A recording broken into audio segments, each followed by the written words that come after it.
Why does the black church matter?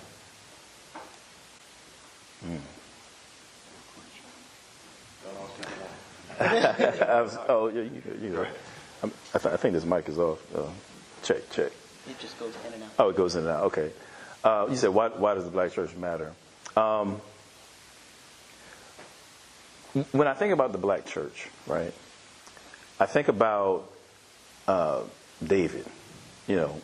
David's sitting up there, in the position of a king. He's violated Bathsheba. He has, had Uriah killed off, right? And what does God do? God put him on blast. He sent a Nathan, right? The Bible talks about how every man is right in his own eyes until his neighbor comes and sees him out, right? When I think about the black church and why it's important, I see a Nathan ministry. I see an expression of Nathan, okay? Back in the day when the Catholic Church was, charging people money for sacraments and all that kind of stuff, you had Luther. That was his Nathan ministry, right? He brought correction. He brought reformation.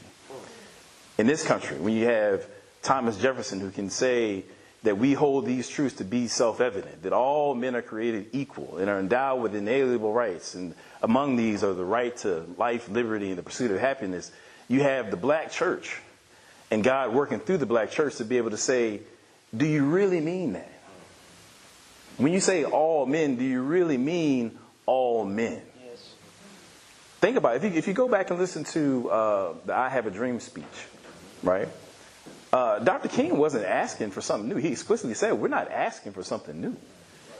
We want you to, to cash, we want to be able to cash the check that was written when this country was founded and have it not come back insufficient funds. That's what he said, right?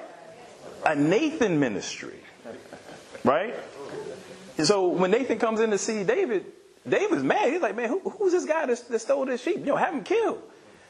And then Nathan's like, well, you hit, brother. So what are you going to do?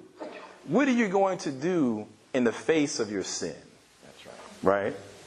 God is always calling us to repentance. He's always calling us to righteousness. If God is at work in a nation, a people, a family, wherever he's at work, he is always calling us back to himself.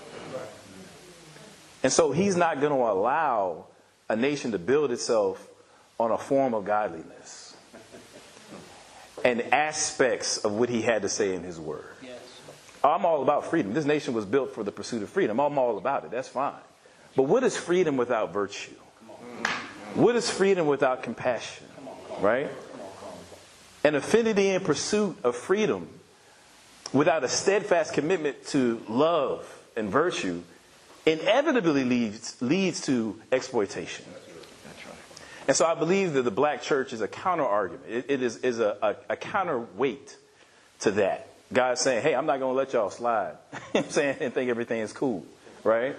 We're going to bring some correction here, and I believe that he was able to do that through working the gospel through the black church. Absolutely. Yeah.